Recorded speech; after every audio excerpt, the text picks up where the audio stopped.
We are back with our series Consumer Confidential. We're going to take a closer look at this growing trend of buy now, pay later services. You probably notice this as an option when you're shopping online, even when you're in stores. Well, our chief consumer investigative correspondent, Vicky Nguyen, is here with everything we need to know about this. Vic, good morning. Good morning to you. You know, it's kind of crazy because you see this for almost everything. Everywhere.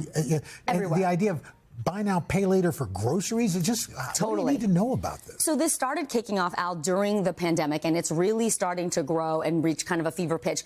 You will think of it as layaway, where you used to pay in installments and get the thing at the end. Oh, yeah. Flip it on and reverse it. And buy now, pay later is literally you buy it now, you get it now, and then you pay it off in installments. Usually you'll link it to your bank account or even a credit card, and it'll ding you every couple of weeks. Let's say I want to buy something that's $100. I'll pay in 4 installments, $25 each time. So this is being used all over the place. A Lending Tree just did a survey and found that 49% of people who responded say, yes, I have used it. 11% say they've used it at least 6 times or more. Wow. You're going to see it more in Gen Z. More than 60% of them will use it. These are the big companies that you'll see often when you're checking out now. In addition to, you know, your option to pay with a credit card, you will see buy now, pay later offered by PayPal, Affirm, Klarna, Afterpay, Sezzle, Split It. A lot of companies have gotten into the game. Here's the statistic that I think is a little alarming.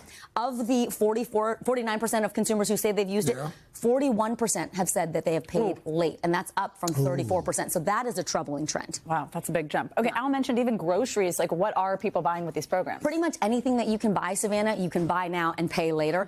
Usually people are using it for bigger ticket items. So it'll be clothing, accessories, shoes, electronics, and technology. We understand because those things can be really expensive. But groceries, that's kind of concerning because that's an everyday staple. So if you can't pay for your groceries in one go, what does that say about the state of your finances, inflation, tariffs? That is concerning. People are even using buy now, pay later for travel. Airbnb introduced something called Travel Now or Reserve Now, Pay Later. And so you're seeing this kind of in every corner of consumerism at this point. The thing I want to remind people, this is a miniature loan. You will get dinged. You will get a penalty. It could hurt your credit score if you are not paying on time. And the interest rate, I would assume, as well. Like, it's not like are they letting you borrow for free? So that's the interesting part. And the pros of these plans are that they are simple. They are convenient. It is considered a 0% interest loan. And there's not a hard credit pull like a credit card or taking out an official loan. It's usually just a soft credit check, and they will give you the money. And sometimes it's $500, $1,000 to stretch out over 4 weeks of payments or 8 weeks of payments. So those are the pros. But on the cons side, it can encourage overspending. It can encourage impulse buying. Also, if you want to return something that you bought now and paid for later, that can be kind of messy because they've got to like contact the loan and the bank, and you know, you don't get your money back as quickly. And this is where they don't charge you interest, Craig, but they may charge you fees if you pay late. So that's the flip side of it. Okay, so we're heading into back to school. A lot of people shopping using this. Is there a way to use this and avoid fees? Yeah, so there is a way. If you pay everything off on time, then that's how you would avoid the fees. In an ideal world, that's what you're doing. Let's say you want to buy a Nintendo Switch for your kid for Christmas or something.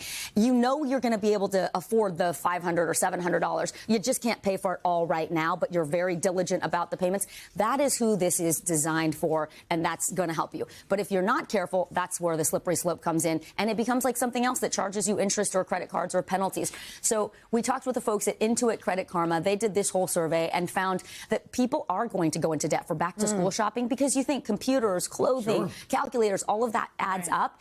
And so they just want people to remember debt is debt. You don't have to buy everything and get everything for the school year right now. So Courtney Lev says you want to really pay attention to the due dates before you ever sign up for a buy now, pay later plan. Make sure that it coincides with when you get your paychecks, when money will be in your bank. The last thing you want is for them to do the automatic, withdrawal, and then you're getting charged an overdraft fee because, oops, your payday didn't happen until after that payment due date.